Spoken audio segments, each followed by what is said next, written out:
আসসালামু আলাইকুম গাইস। আজকে ফুলকপি দিয়ে আর এই যে এদেশে পাঁচলে বলে অবশ্য, এটা পাঁচলে না, ওই যে বাংলাদেশে বটবটি না, বটবটি টাইপকে দিয়ে রান্না করছে। আর বাসমতি চালের ভাত গরম গরম ধরতেছে, এখনও খাইনি, খাবো।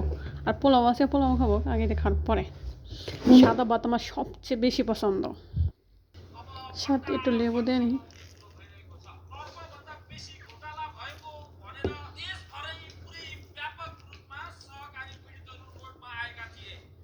বিসমিল্লাহ।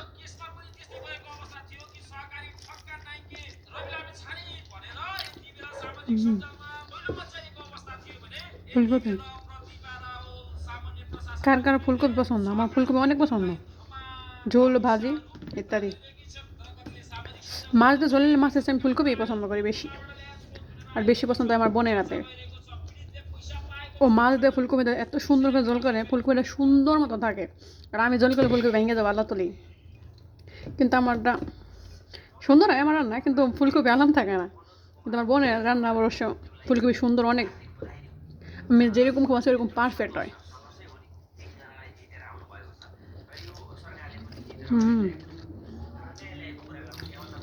লেবু জিনিসটা বাংলাদেশে থাকলে আমি খাওয়াই পেতাম না, পছন্দ ছিল না অবশ্য। আর এখন তো ওয়াও,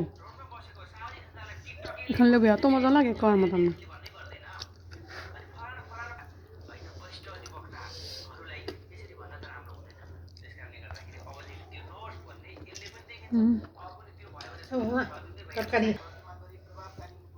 গরম গরম ভাজি দিয়ে আর ভাত, বাংলা থাকলে আমি কত কিছু খাইতাম না। মা রান্না করতে এটা খাবো না, ওইটা খাবো না, এখন সবই ভালো লাগে। এখন শুধু একটু জাল হলে তরকারি হয়ে যায়। আগে ভাত হালকা নরম হলে খাইতাম না, এই জন্য মার হাতে কত মার খাইছি আমি। কিন্তু সে আমি এখন বিন্দাস, এখন সব খাইতে পারি আলহামদুলিল্লাহ। দেখছেন ইয়ামি, আমার লোকমা তো সেই।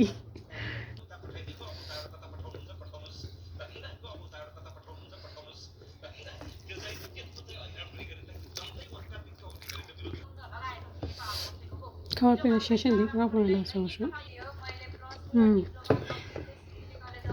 মরিচ ওইটা নিয়েছিলাম কিন্তু ঝাল, এটা নিয়েছিলাম খাওয়ার জন্য, কিন্তু ঝাল দেখে না খামো না।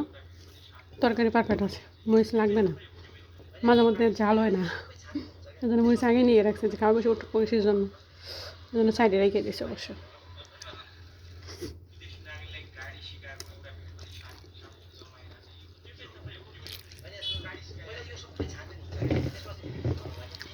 মাশাআল্লাহ, অনেক মজা লাগছে। কালকে পাঁচলে দিয়ে আর টমেটো দিয়ে, শুধু টমেটো সস দিয়ে জল করছিলাম ম্যাডাম, ওটাও খাইছি ভালো লাগছে, কিন্তু এরকম স্বাদ কক্ষই নেই না। গাইস, সবাই ভালো থাকবেন, অবশ্যই সাপোর্ট করবেন, সাথে থাকবেন। আর নতুন নতুন ভিডিও বানাইতেছি, ভালো মন্দ অত কিছু বোঝায় না, যেরকম পারি বানাইতেছি। আপনারা সাপোর্ট করলে ইনশাল্লাহ ভবিষ্যতে আর ভালো কিছু ভিডিও আপনাদের সাথে শেয়ার করতে পারবো। তো আল্লাহ হাফেজ।